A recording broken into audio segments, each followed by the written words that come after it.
Ya, kita sedikit coba ingat siapa itu sahabat Jabir bin Abdullah Al-Ansari. Namanya Al-Ansari berarti sahabat dari Ansor, bukan GP Ansor ya. Sahabat Ansor termasuk sahabat Jabir bin Abdullah Al-Ansari ini termasuk sahabat yang banyak meriwayatkan hadis. Ya, beliau wafat tahun 78 Hijri. Jadi nemuin siapa nih? Bukan hanya nemuin Khulafaur Rasyidin ya. Karena Khulafaur Rasyidin terakhir itu sahabat Ali bin Abi Thalib, itu beliau wafat tahun 40 Hijri. Jadi kira-kira masih separuh lebih itu. Maka beliau ketemu cicit Nabi juga itu, kira-kira ketemu cicit. Bukan hanya Husain, putranya Husain, Imam Ali Zainal Abidin kelihatannya ketemu gitu. Karena wafat tahun 78 Hijri. Nah, beliau ini masyhur di dalam tarikh itu sahabat Jabir ini, terutama dalam kasus apa ini? Ada yang paling masyhur itu kasus perang Khandaq. Tarifuna perang Khandaq? Perang Parit, apalagi? Perang Khandaq itu kalau di dalam Al-Quran disebutnya Al-Ahzab. Kenapa Al-Ahzab? Karena itu koalisi. Ahzab itu jamak dari Hizbun ya. Jamaknya Ahzab, kenapa? Karena koalisi antara orang musyrik Mekah dengan orang ahli kitab Yahudi Nasrani di Madinah. Jadi Rasulullah dan sahabat di Madinah saat itu sangat berat ya situasinya. Mengapa berat? Karena dari luar menghadapi serbuan pasukan kaum musyrik, dari dalam mendapatkan perlawanan dari Muhajirin Ansor. Itulah nanti dicatat oleh sejarah itu bentuk pengkhianatan, terutama oleh Yahudi Nasrani, pengkhianat kaum Yahudi, sehingga nanti itu mereka diusir dari Madinah. Inilah yang disebut dengan pengusiran, hari pengusiran, Hasyr. Ada surah apa? Al-Hasyr, surah nomor 59. Itu karena itu kasusnya gitu ya. Nah, saat itu musyawarah perang Khandaq itu tahun 5 Hijri ya. Tahun 5 Hijri perang Khandaq. Kurang lebih musyawarah, maka terus kemudian banyak usul menghadapi ini gimana nih. Nah, salah satu usul yang diterima adalah usul dari sahabat Salman Al-Farisi. Salman Al-Farisi. Untuk apa? Supaya sepanjang perbatasan masuk kota Madinah itu dibuat parit, di mana parit ini kedalaman dan lebarnya di kuda nggak bisa lewat. Kalau parit kayak gini pendeknya lompat ini itulah digalilah kemudian. Maka dikerahkan sahabat Nabi, setuju itu ide itu, menggali parit itu.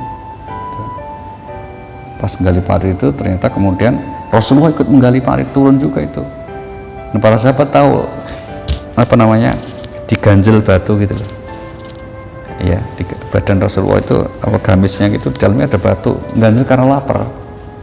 Maka Rasulullah maka terus kemudian sahabat Jabir ini pulang temu istrinya. Nah, istrinya Jabir ini kalau kita lihat ini menarik juga, nanti kalau mau diamalkan bagus sekali nih, ikuti sahabatnya. Beliau itu istrinya janda. Kenapa kok janda gitu ya? Ditanya Rasulullah, kamu kenapa kok nikah janda? Kan nikah yang nggak janda lebih bagus, lebih apa namanya, santai, lebih baik, bisa untuk itu. Ya Rasulullah, saya itu punya saudara yatim itu 7. Kalau saya ambil yang muda nanti repot, nggak pengalaman lah. Repotnya gitu. Kalau yang muda berarti tidak pengalaman. Tuh. Tapi kalau nggak muda itu pengalaman. Tapi apa namanya, nilai kekurangannya apa? Namanya juga nggak muda ya. Sudah nggak muda itu kan, ya sudahlah nanti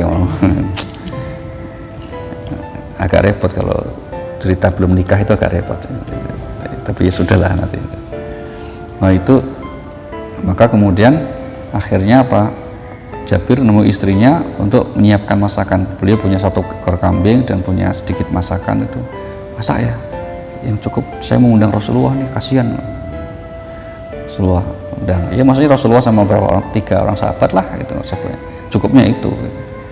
Maka Rasulullah terus kemudian dikasih tahu oleh Jabir, Rasulullah nanti lah istirahat siang kita makan di rumah saya gitu. Ditanya, gimana kamu masak apa? Ada.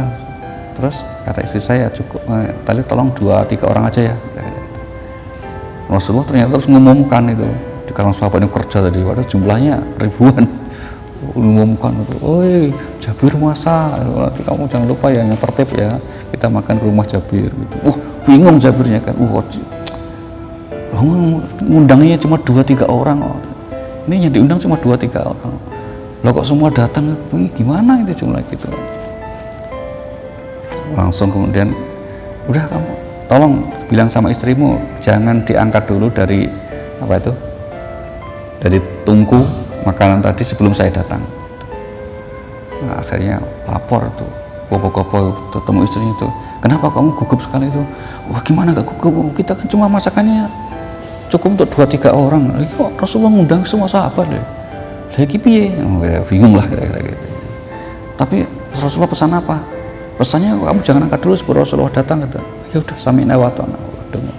Pas datang Nabi sendiri yang kemudian membagi makan itu, Rasul sendiri ya. Ambil itu, ayo masuk antri. Wah, itulah salah satu mukjizat Rasulullah ya. Ternyata cukup itu. Nah, itu yang kita sebut dengan apa? Berkah tuh gitu. Cukupnya itu ternyata cukup. Nah itu, ini salah satu apa yang masyhur ya, kisah tentang sahabat Jabir bin Abdullah Al-Ansari. Nah itu yang maka penting ya untuk kita. Jadi sebetulnya kalau mau berbagi itu cukup. Ini penting juga anak-anak yang makan, kalau makan di rumah itu, maka jangan ingin serakah. Kalau serakah berapapun nggak cukup. Tapi kalau berbagi itu masih cukup. Rumusnya begitu. Ini ilmunya orang Jepang itu begitu. Kenapa orang Jepang itu kok nggak mau rebutan? Coba perhatikan dia itu. Kalau ada bantuan apa, mesti antrinya paling tertib itu Jepang. Wah tertib sekali. Prinsipnya begitu. Kalau kami berbagi itu mesti cukup. Tapi kalau kemerebutan serakah mesti nggak cukup. Ada yang kurang mesti kan. Nah itu penting ya. Jadi kalau makan itu nanti ngambil gitu, ya secukupnya. Niatkan yang lain perlu dibagi. Itu pasti cukup. Itu teori berkahnya seperti itu. Baik.